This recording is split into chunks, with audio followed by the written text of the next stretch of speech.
जारी है। तो अभी मैं दावत देता हूँ हमारे बाबूजी जो कि हमारे ठट्ठा फ़कीरुल्लाह वज़ीराबाद पैरिश के मुनाद हैं कि वो आए और फरमा बरदारी के मतलब अपना जो इजहार ख्याल पेश करें। बाप और बेटे और रूहुल कुद्दस के नाम से आमीन। तो आज मेरी तरफ़ से आप तमाम तर देखने वालों को, सुनने वालों को मेरी तरफ़ से मोहब्बत वाला सलाम। और आज मैं ख़ुसूसी तौर पर शुक्रिया भी अदा करता हूँ अपने इस बाइबल स्टडी ग्रुप का कि जिनकी वसातत से जो है खुदा के कलाम की खुशखबरी आप लोगों तक पहुँचती है। तो आज हमारा बड़ा ही खूबसूरत मौजू है फरमा बरदारी। तो मैं चाहूँगा कि इसके लिए हम खुदा के कलाम से पहले रहनुमाई लें और फिर इसके मुतल्लक खुदावंद के कलाम में से जानें कि फरमा बरदारी जो है दर हकीकत ये कैसी खूबी है और ये हमारे लिए किस तरह खुदा के फ़ज़ल के दरवाज़े खोलती है। तो कलाम मुक़द्दस में से हमारे लिए जो आज की मरकज़ी तलावत होगी वो शमूएल नबी की पहली किताब उसका 15वां बाब और उसकी 22वीं आयत होगी। तो शमूएल ने कहा, क्या खुदावंद को कुर्बानियाँ और ज़बीहे इतने पसंद हैं जितनी खुदा के कलाम की सुनवाई? देख, अतायत कुर्बानी से बेहतर है, सुनवाई मेंढों की चर्बी से अफजल है। आमीन। पाक कलाम के पढ़े और सुने जाने पर खुदा की बरकत हो। मेरे अजीज़ भाइयों और बहनों, फरमा बरदारी जो है ये जिस तरह पहले डॉक्टर साहब ने भी बताया है कि ये अतायत है, ताबेदारी है और किसी के हुक्म की पासदारी है, किसी के हुक्म को मानना, किसी के हुक्म को इज़्ज़त देना है। तो मेरे अजीज़ों, जब हम अबरानी में देखते हैं तो इसके लिए शमा का लफ्ज़ इस्तेमाल किया जाता है कि जिसका अगर लफ्ज़ी मतलब देखें तो लफ्ज़ी मतलब है सुनना, समझना और अमल करना। और इसके साथ ही साथ देखें कि ये सिर्फ़ और सिर्फ सुनने की हद तक महदूद नहीं या समझने की हद तक महदूद नहीं, बल्कि इसे अपनी अमली ज़िंदगी में लाने की हद तक भी महदूद है। तो यूनानी ज़बान में जब हम इस लफ्ज़ पर गौर करते हैं तो इसके लिए इस्तेमाल होने वाला लफ्ज़ जो है वो है हिपाकोई, जिसका मतलब है नीचे होकर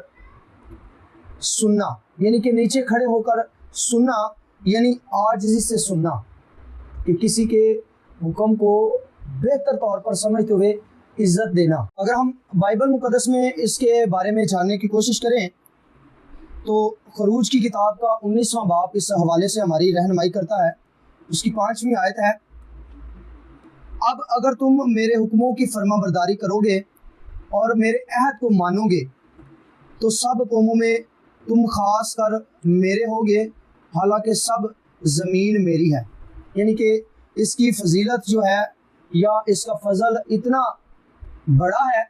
और इसका फ़ज़ल जो है वो इतना ज़्यादा है कि खुदा जो है वो बात मानने, हुक्म मानने वालों लोगों को अपना कहता है। तो ये बड़ी हमारे लिए फजीलत की बात होती है कि खुदा जो है वो खुद अपने कलाम के ज़रिए हमसे हम कलाम होते हुए जो है ताबेदारी, फरमा बरदारी करने वालों को कहता है कि जो लोग ताबेदारी करते हैं, फरमा बरदारी करते हैं, वो मेरे हैं। ऐसे ही समझ लें कि जिस तरह यूहन्ना रसूल की लिखी गई इंजील के हम पहले बाब में देखते हैं कि जितनों ने उसको कबूल किया उसने उन्हें इक़्तिदार बख्शा कि वो खुदा के फ़र्जंद कहलाएं। तो मेरे अजीज़ों, जब हम देखते हैं तो खुदा का होना जो है वो हमारे ईमान का जो है वो एक गहरा हिस्सा है कि जो हमें सिर्फ़ और सिर्फ ताबेदारी के ज़रिए मिल सकता है। इसके बाद हम देखते हैं दूसरा हिस्सा देखें तो फरमा बरदारी की 3 किस्में हैं। सबसे पहली किस्म जो है मुकम्मल फरमा बरदारी, कि जिसमें हम देखते हैं कि बाप इब्राहिम की जो फरमा बरदारी है उस पर हम गौर करते हैं कि वो अपने तमाम तर रिश्ते नातों को छोड़कर खुदा की फरमा बरदारी के लिए उसकी राह पर चलता है, उसके पीछे चलता है और यहाँ तक चलता है कि अपने बेटे को कुर्बान करने तक भी जो है वो खुदा जो है खुदा के सामने खुदा का बंदा इब्राहिम जो है वो राज़ी हो जाता है। अगर हम देखें तकवीन की किताब के 18वें बाब की 22वीं आयत, उसमें हमें जो है वो इसका जिक्र जो है वो देखने को मिलता है। तब वो मर्द वहाँ से फिर कर सदूम की तरफ चले, लेकिन इब्राहिम खुदा के सामने ही खड़ा रहा। यानी कि खुदा के सामने जो है वो इब्राहिम जो है उसके कहने के मुताबिक खड़ा रहा कि उसने बाकी तमाम चीज़ों की तरफ तवज्जो नहीं की, बल्कि उसने क्या किया है कि अपने बेटे की कुर्बानी करने तक वो वहाँ खड़ा रहा है। उसने खुदा की ताबेदारी ऐसे की है कि वो छुरी उसके गले पर रखने तक भी जो है वो एग्री हो चुका है। इसके बाद हम देखते हैं तकलीफ़ में फरमाबरदारी के, जिसमें हमें सबसे आला और अफजल नमूना जो है वो खुदावंद यीशु मसीह की इलाही ज़ात नज़र आती है, कि जिसका हमें ज़िक्र जो है वो फिलिपियों की ख़त में भी मिलता है। फिलिपियों के ख़त में अगर हम देखें तो फिलिपियों 2 बाब उसकी 8वीं आयत का जब हम मुताला करते हैं तो वहाँ लिखा है कि इंसानी शक्ल में पाया जाकर भी अपने आप को फरोतन कर दिया और मौत बल्कि सलीबी मौत तक फरमा बरदार रहा। कि खुदावंद यीशु मसीह की अजीम कुर्बानी से आप सब बखूबी वाकिफ़ हैं, मैं भी बखूबी वाकिफ़ हूँ कि किस कदर जो है वो बेगुनाह होते हुए भी इस कुर्बानी के लिए अपने आप को तैयार किए हुए हैं। तो मेरे अजीज़ों, इसके बाद हम देखते हैं नामुमकिन हालात में फरमाबरदारी, कि जिसमें हमें मुक़द्दसा मरियम जैसी अजीम हस्ती जो है नज़र आती है, कि जिसका जिक्र हम मुक़द्दस लूका रसूल की इंजील के पहले बाब में देख सकते हैं, कि जहाँ मुक़द्दसा मरियम की ज़ात अक़दस के बारे में जो है वो बयानात हमें मिलते हैं कि मुक़द्दसा मरियम इस हद तक ताबिया हो गई, फरमाबरदार होगी, और उसने खुदा की हाँ में हाँ इस तरह मिलाई कि मेरे लिए तेरे कौल के मुआफिक हो, मुताबिक हो। तो मेरे अजीज़ों, ये है मुक़द्दसा मरियम की अजीम हस्ती की ताबेदारी, फरमाबरदारी हमारे सामने, जो हमारे लिए अजीम नमूना है, कि जिसने एक ऐसी हस्ती को जन्म दिया कि जिसने तमाम तर दुनिया को और तमाम तर कायनात के इंसानों को निजात बख्शी। अगर हम आज के मौजू के मुताबिक हिस्सा सौम देखें तो उसमें है नाफरमानी का नुकसान और फर्मा बरदारी का इनाम। मेरे अजीज़ों, अगर हम मरकज़ी आयत पर गौर करें तो इसमें जो है वो सैमुएल नबी जो है वो साउल बादशाह के साथ महफ़ गुफ्तगू है और खुदा के कलाम की हकीकत उसके सामने रखता है कि ताबेदारी, फर्मा बरदारी जो है वो कुर्बानी से भी अफजल है। अगर हम देखें तो साउल ने अगर खुदा की नाफरमानी की